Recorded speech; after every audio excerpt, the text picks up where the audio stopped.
Hi friends, நான் உங்கள் லேக்கா பேசுகிறேன். ஸோ இன்றைக்கி என்ன கரண்ட் அஃபேர்ஸ்னு பார்க்கலாம். ஃபர்ஸ்ட் ஒன் பார்த்திங்கன்னா, கேரளாவோட சிஎம் யார் அப்படின்னா பினராயி விஜயன்.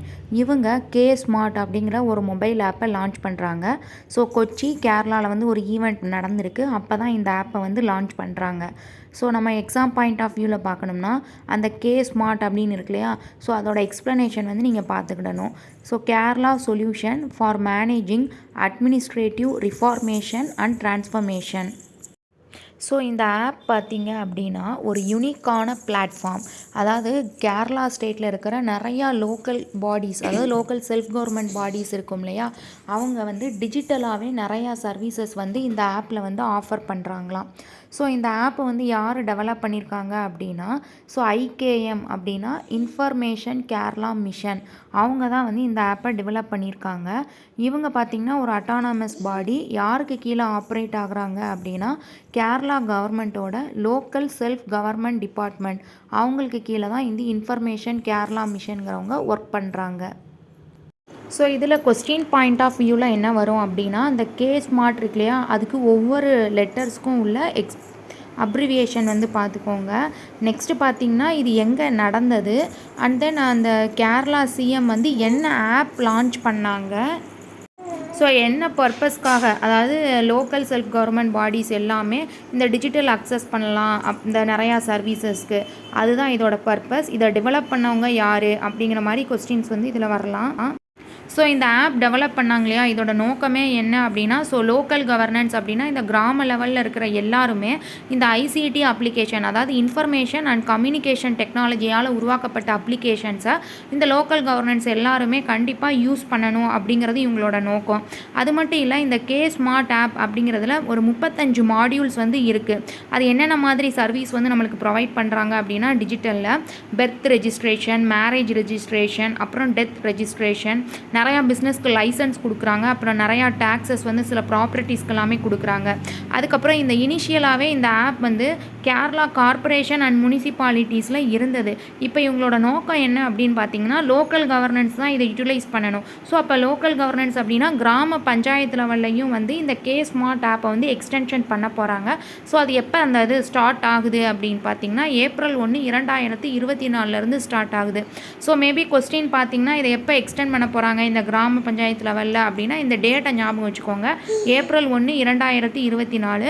அதுக்கப்புறம் இதில் எத்தனை மாடியூல்ஸ் இருக்குது அப்படின்னு கேட்கலாம். ஸோ அது வந்து 35 டிஃப்ரெண்ட் மாடியூல்ஸ் வந்து இந்த ஆப்பில் இருக்குது அப்படிங்கிறது ஆன்சர். நெக்ஸ்ட்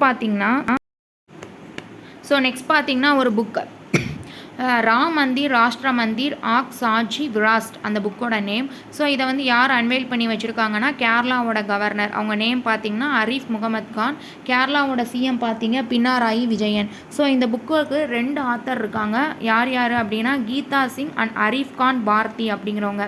ஸோ இந்த புக் லான்ச்சிங் செரிமனி வந்து எங்கே நடக்குது அப்படின்னா, ரேங்க் பவன் அப்படிங்கிற ஒரு ஆடிட்டோரியம். எதோட ஆடிட்டோரியம் அப்படின்னா, ஆகாஷ்வாணியோட ஆடிட்டோரியம். எங்கே இருக்குது அப்படின்னு பார்த்திங்கன்னா, நியூ டெல்லி. ஸோ இந்த புக்கில் பார்த்தீங்கன்னா லார்ட் ராம் இருக்காங்க இல்லையா, ஸோ அவங்கள லைஃப்பில் நடந்த சில இம்பார்ட்டன்ஸ் மேட்டர்ஸ் எல்லாமே ஸோ இந்த புக்கில் டீட்டெயில்டாக சொல்லியிருக்காங்க. ஸோ இதை லான்ச் பண்ணவங்க யாருன்னு சொல்லியிருக்கோம், கேரளாவோட கவர்னர்.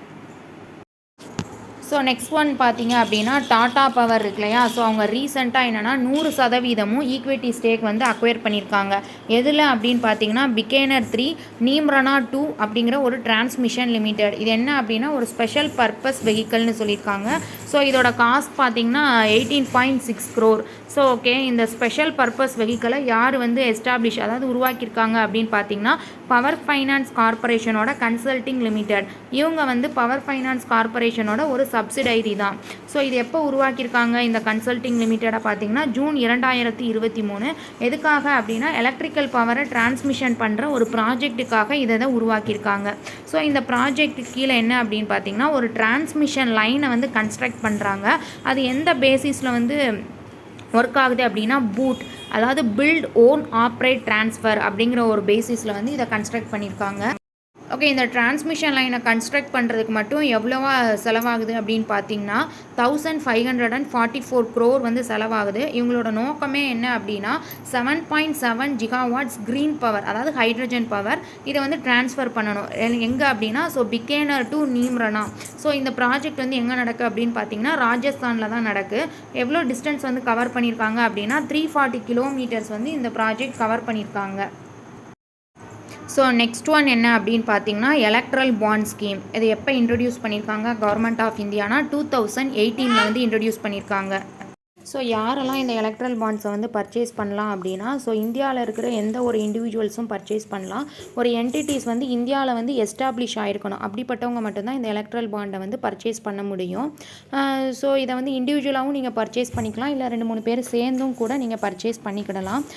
எந்த ஒரு பொலிட்டிக்கல் பார்ட்டிஸ் வந்து representation of the people act 1951 section 29A கீழே ரிஜிஸ்டர் பண்ணியிருக்காங்களோ அண்ட் தென் போன வருஷம் எலெக்ஷனில் குறைஞ்சபட்சம் 1% ஓட்டாவது அந்த பொலிட்டிக்கல் பார்ட்டி வந்து செக்யூர் பண்ணியிருக்கணும். அப்படி இருக்கிறவங்க மட்டும்தான் இந்த எலக்ட்ரல் பாண்ட்ஸை வந்து ரிசீவ் பண்ணுறதுக்கு தகுதியானவங்கன்னு சொல்லியிருக்காங்க. செகண்ட் பார்த்தீங்க அப்படின்னா இந்த எலக்ட்ரல் பாண்ட்ஸ்க்கு வந்து மணி கொடுப்பாங்க இல்லையா. வந்து ஒரு பொலிட்டிக்கல் பார்ட்டி இருக்கு இல்லையா, அவங்களுக்குன்னு சொல்லிட்டு ஒரு பேங்க் அக்கௌண்ட் வந்து இருக்கணும். அந்த அத்தரைஸ்டு பேங்க் அக்கௌண்ட்டில் மட்டும்தான் இந்த மணியை வந்து டெபாசிட் பண்ணுவாங்க. எஸ்பிஐக்கு மட்டும்தான் வந்து இந்த ரைட்ஸ் இருக்குது. எலக்ட்ரல் பாண்டை வந்து இஷ்யூ பண்ணிட்டு அந்த கேஷை வந்து டெபாசிட் பண்ணுற ரைட் வந்து ஒன் அண்ட் ஒன்லி எஸ்பிஐக்கு மட்டும்தான் அலோவ் பண்ணியிருக்காங்க. இது வந்து எலக்ட்ரல் பாண்ட்ஸை வந்து எங்கே இஷ்யூ பண்ணுதுன்னா 29 அத்தரைஸ்டு பிரான்ச்சஸில் மட்டும்தான் இஷ்யூ பண்ணுதுன்னு சொல்லியிருக்காங்க. இதோட டேட் பார்த்திங்கன்னா January 2, 2024 இருந்து January 11, 2024 வரைக்கும் எலக்ட்ரல் பாண்ட்ஸை வந்து இஷ்யூ பண்ணியிருக்காங்க. இந்த எலக்ட்ரல் பாண்ட்ஸோட வேலிடிட்டி பார்த்திங்க அப்படின்னா அந்த இஷ்யூ பண்ண டேட்லேருந்து 15 நாளைக்கு மட்டும்தான் வேலிடிட்டி. இந்த வேலிடிட்டி பீரியட் முடிஞ்சதுக்கப்புறம் நீங்கள் போய் இந்த எஸ்பிஐ பிரான்ச்சில் போய் நீங்கள் டெபாசிட் பண்ணிட்டீங்க அப்படின்னா அந்த பொலிட்டிக்கல் பார்ட்டியோட அக்கௌண்ட்டில் வந்து மணி வந்து டெபாசிட்டட் ஆகாது. ஏன் அப்படின்னா அந்த 15 நாளைக்கு அப்புறம் அது வந்து இன்வாலிடாக மாறிடும்னு சொல்கிறாங்க. நெக்ஸ்ட் பார்த்திங்கன்னா இந்த எலக்ட்ரல் பாண்டை வந்து நீங்கள் வாங்கினீங்க இல்லையா, அதே அன்னைக்கே போய் நீங்கள் டெபாசிட் பண்ணிங்க அப்படின்னாலும் அந்த தகுதியுள்ள அந்த பொலிட்டிக்கல் பார்ட்டியோட அக்கௌண்ட் இருக்கும் இல்லையா, அங்கே வந்து மணி வந்து கிரெடிட் ஆகிடும் அப்படின்னு சொல்கிறாங்க. நெக்ஸ்ட் ஒன் பார்த்தீங்க அப்படின்னா நம்ம union home minister and ministry of cooperation யாருன்னா அமித்ஷா அப்படின்னு நம்மளுக்கு தெரியும். இவங்க என்ன செய்கிறாங்கன்னா காந்தி நகர் குஜராத், எதோட ஹெட் குவார்ட்டர்ஸ்ன்னு பார்த்தீங்கன்னா national cooperative dairy federation of India limited. இதோட ஹெட் குவார்ட்டர்ஸ் எங்கே இருக்குன்னா காந்தி நகர் குஜராத். இங்கே வந்து அடிக்கல் நாட்டியிருக்காங்க. அது மட்டும் இல்லாமல் மார்க்கெட் அவார்ட் 2023 அந்த செரிமோனியில் ஒரு ஸ்பீச் வந்து இவங்க கொடுத்துருக்காங்க. அதில் என்ன சொல்லியிருக்காங்கன்னா கடந்த 8 வருஷத்தில் இல்லாத அளவுக்கு மில்க் ப்ரொடக்ஷன் வந்து இந்தியாவில் 51% வந்து இன்க்ரீஸ் ஆகிருக்குதுன்னு சொல்லியிருக்காங்க. அது மட்டும் இல்லாமல் கண்ட்ரியை வந்து உலகளவில் நம்ம இந்தியா வந்து உலகளவில் வந்து மார்க்கெட் ஷேர் வந்து எடுக்கிறாங்க இல்லையா, அதில் மில்க் ப்ரொடக்ஷனில் மட்டும் நாம் 24% வந்து ஷேர் இருக்கோம் நம்ம இந்தியா அப்படின்னு சொல்லியிருக்காங்க. இந்த வளர்ச்சி இருக்குல்லையா 51% மில்க் ப்ரொடக்ஷனில் இன்க்ரீஸ் ஆகிருக்கும். அதுக்கு முக்கிய காரணமே இந்த கோஆப்ரேட்டிவ் டெய்ரிஸ் தான் அப்படின்னு சொல்கிறாங்க. மில்கை வந்து இந்த மாதிரி கோஆப்ரேட்டிவ் செக்டார் மூலிமா நம்ம வியாபாரம் பண்ணும்போது நிறையா பெனிஃபிட்ஸ் வந்து கிடைக்கி. யாருக்கு அப்படின்னு பார்த்தீங்கன்னா மொத்தமாக நம்ம நேஷன்ஸ்க்கே கிடைக்கி. அதில் பர்டிகுலர்லாம் பார்த்தீங்கன்னா society, agriculture, villages, milk producers இவங்களுக்கு எல்லாருக்குமே நிறையா பெனிஃபிட்ஸ் வந்து கிடைக்கி அப்படின்னு சொல்லி அவங்க பேசியிருக்காங்க. நெக்ஸ்ட் ஒன் என்ன அப்படின்னு பார்த்தீங்கன்னா ஏர் வைஸ் மார்ஷல், அவங்களோட நேம் பார்த்தீங்கன்னா சிவகுமார். இவங்களுக்கு என்ன ரோல் கிடச்சிருக்கு அப்படின்னு பார்த்தீங்கன்னா senior officer in charge administration. எங்கே அப்படின்னா head quarters western air command Indian ஏர்ஃபோர்ஸில். என்னைக்கு அப்படின்னா January 1, 2024 நியூ டெல்லியில். இவங்க June 16, 1990 வந்து அட்மினிஸ்ட்ரேஷன் பிரான்ச்சில் வந்து ஜாயின் பண்ணுறாங்க.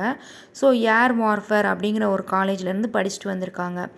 நிறையா பொசிஷன்ஸ் வந்து இவங்க ஹெல்ப் பண்ணியிருக்காங்க. ஸோ எங்கெங்கே அப்படின்னு பார்த்தீங்கன்னா கமாண்ட் ஹெட் குவார்ட்டர்ஸ், அப்புறம் ஏர் ஹெட் குவார்ட்டர்ஸில். அது மட்டும் இல்லாமல் ஏர் ஆஃபீஸர் கமாண்டிங் அப்படிங்கிற போஸ்ட்லேயும் இவங்க ஒர்க் பண்ணியிருக்காங்க.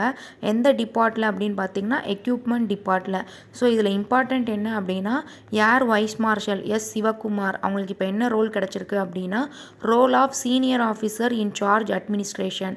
ஸோ எந்த கமாண்ட் அப்படின்னா வெஸ்டர்ன் ஏர் கமாண்ட், இந்தியன் ஏர்ஃபோர்ஸில். அது மட்டும் இல்லை, இவங்க நிறையா இம்பார்ட்டண்ட் ரோல்லையும் ஒர்க் பண்ணியிருக்காங்க. என்னென்ன அப்படின்னு பார்த்தீங்கன்னா கமாண்ட் ஒர்க்ஸ் ஆஃபீஸர், அடுத்து கமாண்ட் பெர்சனல் ஸ்டாஃப் ஆஃபீஸர். எந்த கமாண்ட் அப்படின்னு பார்த்தீங்கன்னா ஆப்ரேஷனல் கமாண்ட் சொல்லியிருக்காங்க. ஸோ இப்படி இதுக்கு முன்னால் அவங்க வந்து என்னவாக இருக்காங்கன்னா ஏர்ஃபோர்ஸ் ஒர்க்கில் வந்து அசிஸ்டன்ட் சீஃப் ஆஃப் ஏர் ஸ்டாஃபாக இருந்திருக்காங்க அட் ஏர் ஹெட் குவார்ட்டர்ஸ். அந்த ஏர் ஹெட் குவார்ட்டர்ஸ்க்கு இன்னொரு நேம் பார்த்திங்கன்னா வாயு பவன் அப்படின்னு சொல்லுவாங்க. ஸோ இவ்வளோ இம்பார்ட்டண்ட் ரோலையும் இவங்க வந்து ஹெல்ப் பண்ணிட்டு இப்போ சீனியர் ஆஃபீஸர் இன்சார்ஜாக அட்மினிஸ்ட்ரேஷனுக்கு வந்திருக்காங்க. யார் அப்படின்னா air vice marshal S Sivakumar அப்படிங்கிறவங்க. ஸோ இந்த வீடியோ உங்களுக்கு ரொம்ப யூஸ்ஃபுல்லாக இருக்கும்னு நினைக்கிறேன். ஸோ என்னோடய சேனலை லைக் பண்ணுங்கள், ஷேர் பண்ணுங்கள், மறக்காமல் சப்ஸ்கிரைப் பண்ணுங்கள். Thank you friends. நெக்ஸ்ட் அடுத்து இம்பார்ட்டண்ட்டான கரண்ட் அஃபேர்ஸோடு உங்கள் வீடியோவில் மீட் பண்ணுறேன். தேங்க்யூ.